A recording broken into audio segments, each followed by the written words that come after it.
Salve galera, beleza? Sou o professor Jair Chacon e nesse vídeo a gente vai falar aí 3 questões muito objetivas sobre o Enem.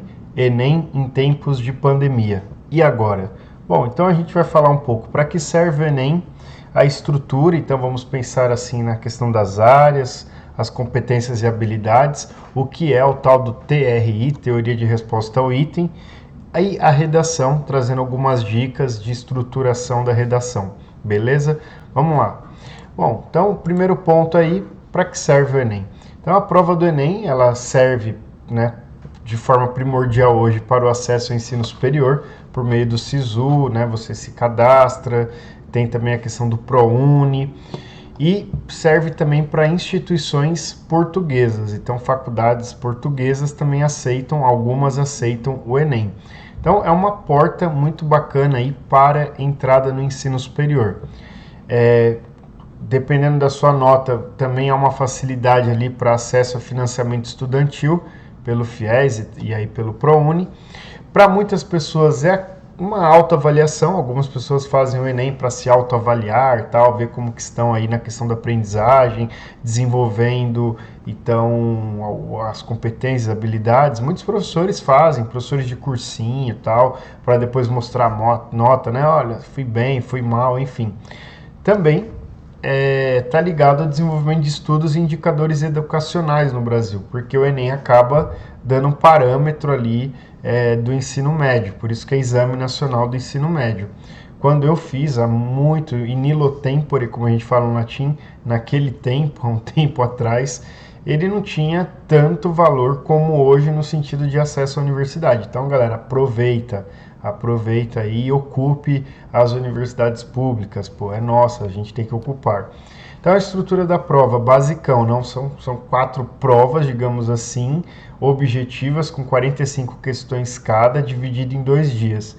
Então temos aí as ciências da natureza, matemática, linguagens e códigos e ciências humanas. Então, sem novidade, isso aí é tranquilo, a maioria sabe já dessa estrutura.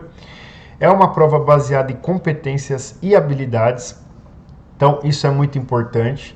É interessante conhecer as competências das áreas e as habilidades, mas isso aí demandaria uma outra reflexão, outro vídeo.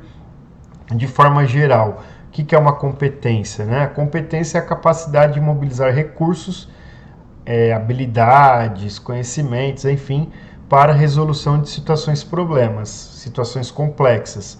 Então, a competência é algo que você vai desenvolvendo a partir do momento que são apresentados problemas. Então, você vai pegando essas competências, usando habilidades, conhecimentos, enfim, para resolver esses problemas. E a habilidade é o saber fazer, aplicação prática de determinada competência. Ter habilidade não significa desenvolver competências. Às vezes eu posso ter várias habilidades, mas se eu não faço uso, se eu não destino essas habilidades para uma resolução de problemas e situações complexas, isso não vai virar uma competência.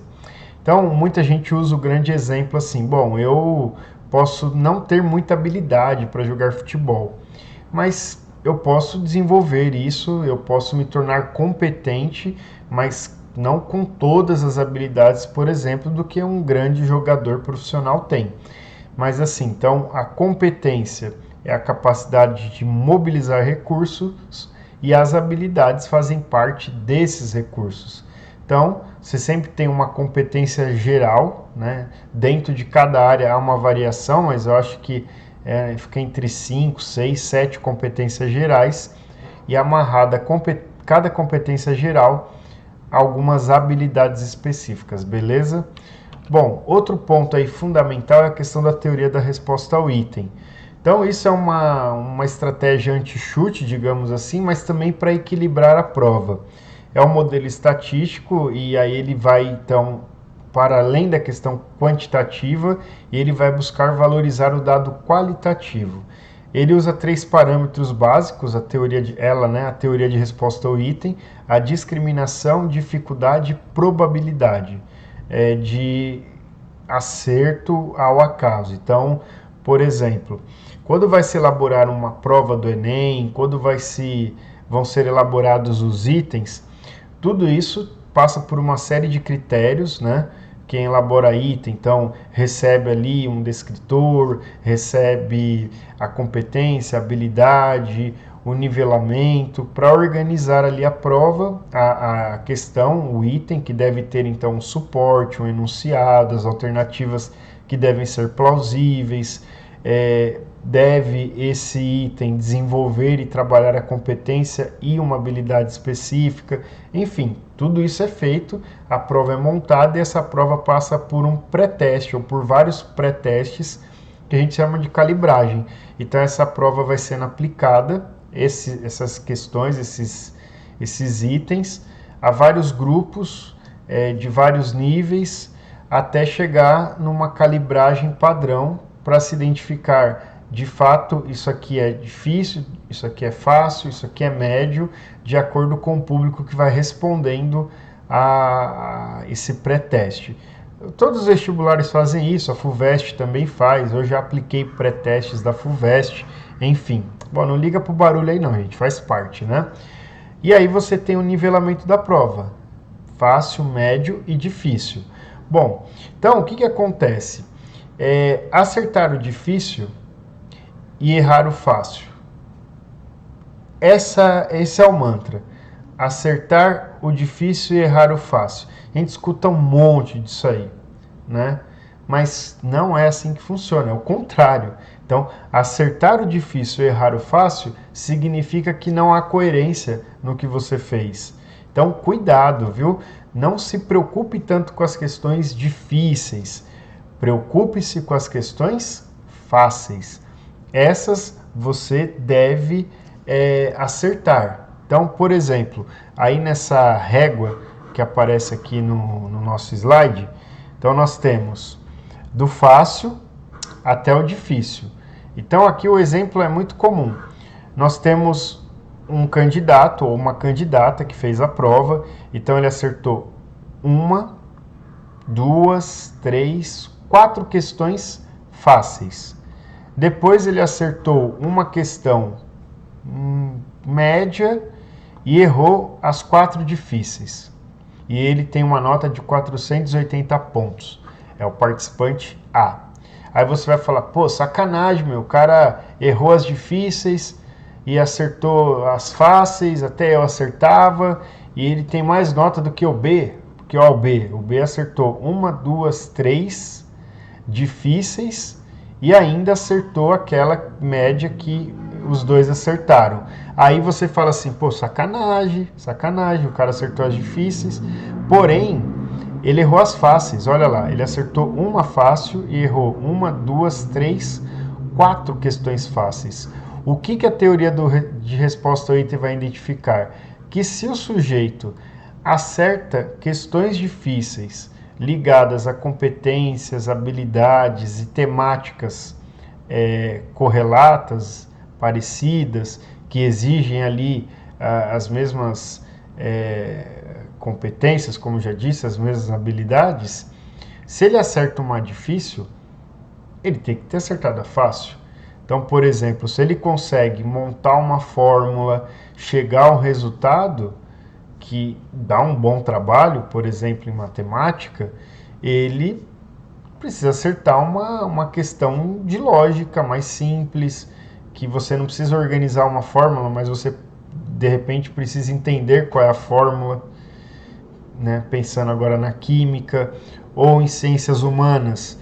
É uma questão que ele só precisa localizar uma informação num texto, né, com relação a um fato histórico no Brasil, e aí ele não consegue localizar uma informação simples, e numa outra questão parecida ele precisa, que seria a questão mais difícil, ele precisa localizar e relacionar, então aí ele acerta. Então como que ele consegue nenhuma localizar, relacionar, tudo mais, e na outra que é só localizar uma informação ele não consegue? Então essa é a lógica do TRI. O que vai acontecer? Ele vai perder ponto, né? Ele vai perdendo ponto à medida que ele acerta as difíceis e erra as fáceis. Então, gente, foco em quais? Nas fáceis. Uma dica que eu dou, vai bater no olho nas questões, vai vendo aquelas que são mais fáceis, já marca um F ali, alguma coisa para você identificar que é uma questão fácil, e vai deixando as difíceis para depois. Faz a fácil, gasta energia na fácil, e aí você garante pelo menos que depois, nas médias difíceis, você tem menos possibilidade de acerto, porque o tempo vai ser menor, mas você já garantiu o acerto nas fáceis, porque você dedicou mais tempo a ela. Isso é uma dica importante, tá? Bom, sobre a redação, então, o mínimo de linhas aí são 7 linhas, o máximo 30. Claro que ninguém vai escrever só 7, tirar uma notona. Então, pega ali o caminho do meio, justa medida aristotélica. É um texto dissertativo argumentativo, desenvolvido a partir de uma situação problema. Essa situação problema, portanto, ela sempre é apresentada como um tema. Então, não vá fugir do tema, né? Então, se o tema fala de garrafa, não vai escrever sobre copo, né? Sei lá, um exemplo meio bobo, mas para não fugir aí do tema. A redação é importante, com ela você garante nota 1000, você já começa com 1000, né? Vai escrevendo, vai perdendo nota se começar a cometer alguns erros. Então, gente, pense bem, tente entender a estrutura, identifique os elementos básicos daquilo que é a dissertação argumentativa, os caminhos para elaboração textual. Faça uma construção aí da estrutura dos parágrafos, com teses, argumentos, conexões, conclusões. Isso é fundamental. E outra coisa, dá uma estudada, dá uma pesquisada, aprofunda aí as competências da redação. Competência 1, demonstrar domínio da modalidade escrita formal da língua portuguesa. Competência 2 aí, que se refere... Ô, mosquito, sai daqui, eu tô gravando. Competência 2, compreender a proposta de redação e ampliar conceitos das várias áreas do conhecimento para desenvolver o tema. Então, quer dizer, você precisa de conhecimento de várias áreas para fazer uma boa redação, dentro dos limites estruturais do texto dissertativo argumentativo em prosa, né? Não vai escrever um verso lá, é prosa, né? Competência 3, selecionar, relacionar, organizar, interpretar informações, fatos, opiniões e argumentos em defesa de um ponto de vista. Então, aí é aquela questão de você lidar com as informações que são apresentadas na redação, organizar bem tudo isso e trazer a sua argumentação, pelo menos 2 argumentos. A gente vai ver daqui a pouco, espera aí. Competência 4, demonstrar conhecimento dos mecanismos linguísticos necessários para a construção da argumentação. Então, aí, o uso correto, então, dos conectivos, tudo isso é muito importante. Então pesquisa, quais são os principais conectivos, como que eu uso isso numa produção de texto. Competência 5, elaborar a proposta de intervenção para o problema abordado respeitando os direitos humanos. Então aí você pode mais ou menos dividir 200 pontos para cada competência, somando aí 1000 pontos. Se você for bem em todas, você garante o 1000. Você vai, por exemplo, não colocou a proposta de intervenção, menos 200, certo? Mais ou menos assim para ficar mais geral a explicação. A dissertação argumentativa, você precisa defender uma posição, que a gente chama de tese, com base em argumentos. E aí, como eu disse, pelo menos 2 argumentos. E aí isso vai apresentar o pensamento, né, o seu pensamento. Mas você não precisa falar eu penso que, eu acho que, eu considero que, eu entendo que, puta merda, pra mim é isso assim. Não. Você escreve na terceira pessoa. Então, compreende-se que a partir de uma prática de desenvolvimento cultural nas comunidades afastadas, é possível evitar que os jovens e adolescentes busquem outros caminhos que não constroem, não edificam a vida. Nesse caso, cabe às instituições públicas, às associações, às organizações privadas construírem espaços para que os jovens das periferias possam fazer uso da cultura, da dança, do teatro, da música, tal. Você colocou as suas ideias, mas você não falou, eu acho que tem que ser feito tal. Então, se liga, terceira pessoa para fazer a sua dissertação, hein? Elementos que constituem a redação. Então, A definição do tema passa por perspectivas políticas, sociais, científicas e culturais. Então, dá-lhe filosofia, dá-lhe sociologia, dá-lhe história, dá-lhe geografia, porque vai aparecer muita coisa aí que você usa humanas. Não fazer cópia dos suportes. Então, tem lá um texto bonito no suporte falando, vou citar. Não faz isso, que senão você vai se ferrar. Ele é só uma base para você se inspirar, não é para você copiar e colar ali, certo? Vou copiar uma parte da prova que tem um texto bonitinho lá. Cuidado, porque se tem um texto bonitinho ligado ao tema, é claro que quem vai corrigir a prova sabe. Então, não faça cópias nesse sentido. Posso citar um pensamento? Pode, desde que realmente esse pensamento pertença a quem você está dizendo que ele é e que você saiba a lógica desse pensamento e se ele está ligado de fato ao tema. Lembra que a gente não pode tirar os textos dos contextos. É preciso levar em consideração aquilo que é exigido e não aquilo que o estudante considera como relevante. Então, olha, eu penso que eu vou escrever aquilo que eu gosto, porque o meu coração, hoje eu vinha para a prova e aí eu vi uma pessoa caída e eu pensei, eu vou escrever sobre ajudar as pessoas. Mas a prova fala sobre o uso da tecnologia para o enriquecimento. Então, não dá, né? Não cabe. Avançando.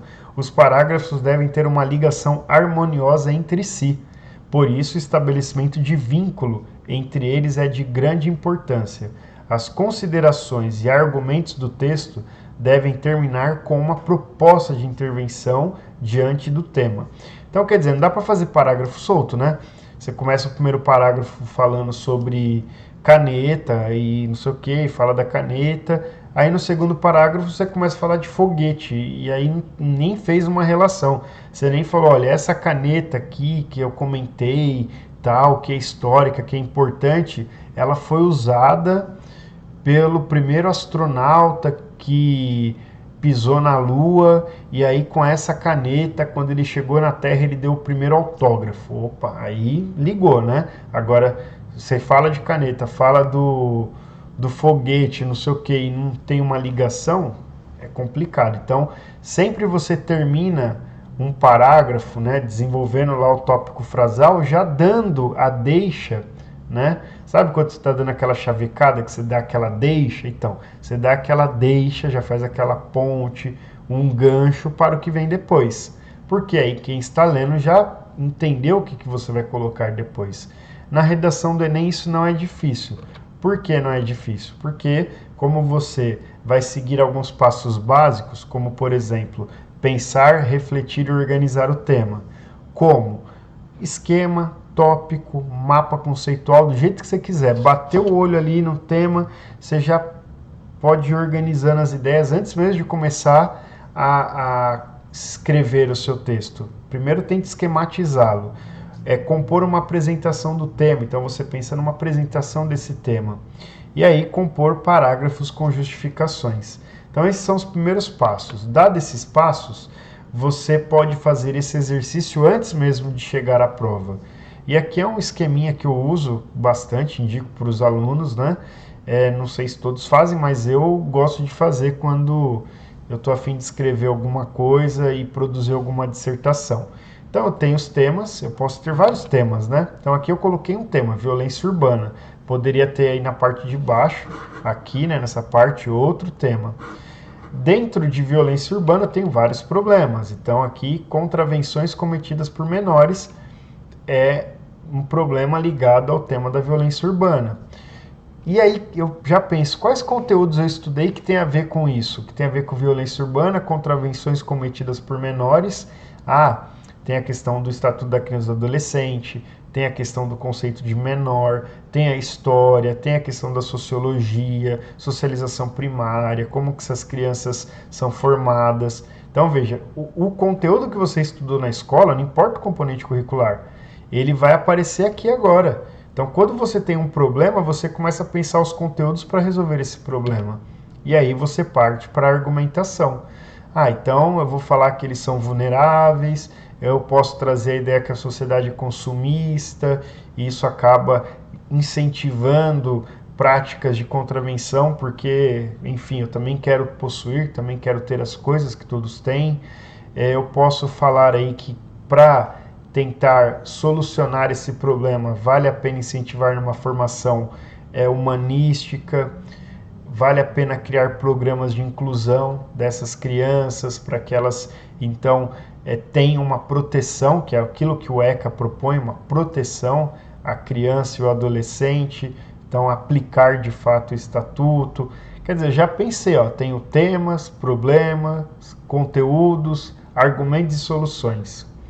Quando a gente pensa lá na proposta de intervenção, eu também gosto de lembrar esses pontos. Então, sempre quando você vai fazer a proposta de intervenção, você tem que pensar o sujeito, quem fará a ação para sanar o problema. Então, quem vai fazer? Tem que ter alguém para fazer a coisa, né? Depois, a ação, o que vai ser feito? O que será feito? O modo, como, né? Como essa ação vai ser realizada? O efeito, o que se espera com a ação? Detalhamento, riqueza de detalhes para justificar a proposta, né? Então, isso é fundamental quando você vai trazer a sua proposta de intervenção, sem ferir os direitos humanos. Eu sei que está na moda no Brasil, né?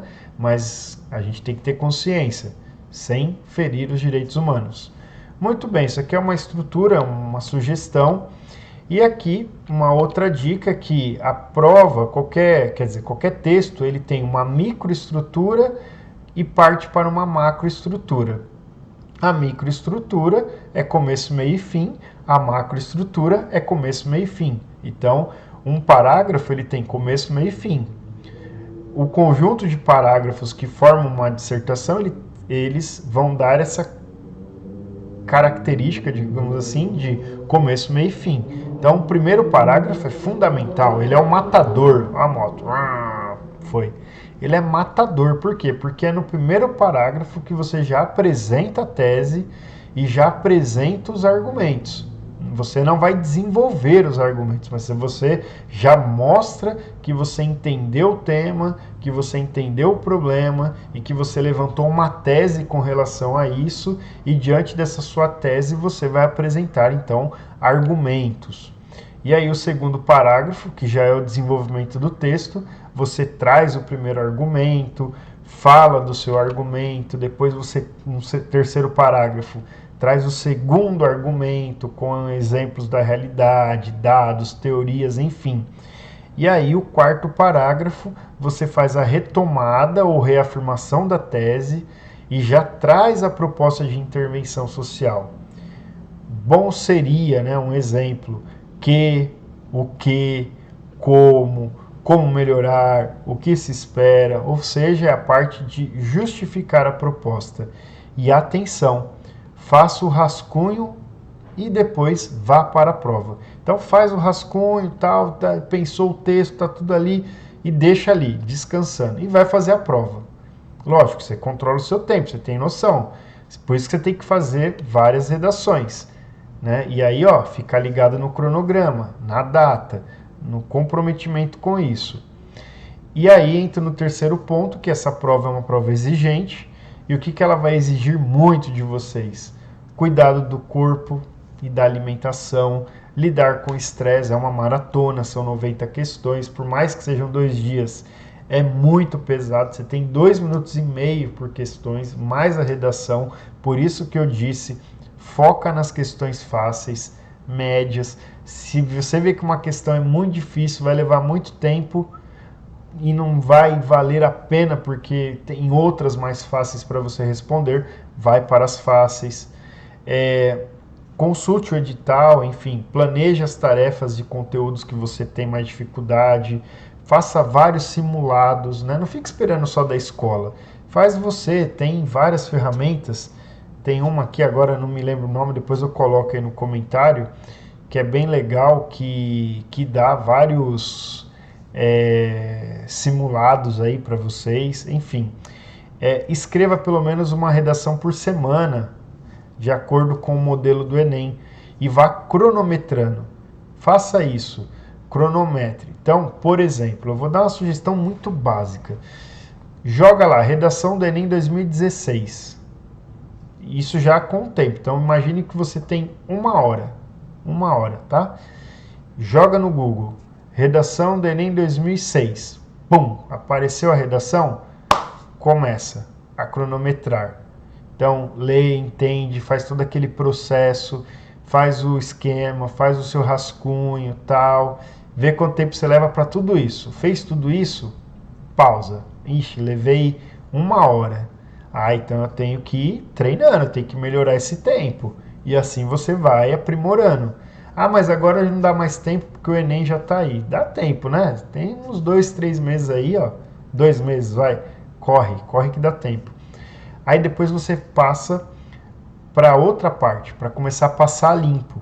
E aí é importante você calcular, cronometrar, né, melhor dizendo, o tempo que você leva para passar a limpo a redação, porque isso também é importante. Tá? Outra coisa que a gente esquece às vezes é o gabarito. Leva um tempinho para passar as coisas por gabarito. Então, uma dica que eu dou, tá? Não passe direto a caneta. Pega um lápis, vai marcando a lápis com um pontinho lá o gabarito. Por quê? Para evitar de você preencher errado. É coisa boba, mas acontece, tá com pressa ali, eu quero acabar logo, tá todo mundo saindo, tem a pressão psicológica, tal. Então, respira, tranquilidade, porque afinal a vida segue. Tá bom? Agradeço aí que você tenha acompanhado o vídeo, dá uma força, tá? Curte, compartilha, põe um comentário, ajuda, porque aí o Google, o YouTube, tô ficando doidão, né? Que tá tarde já. O YouTube manda aí pra galera assistir. Precisar entrar em contato, tem aí meus contatos, no Face, no Insta.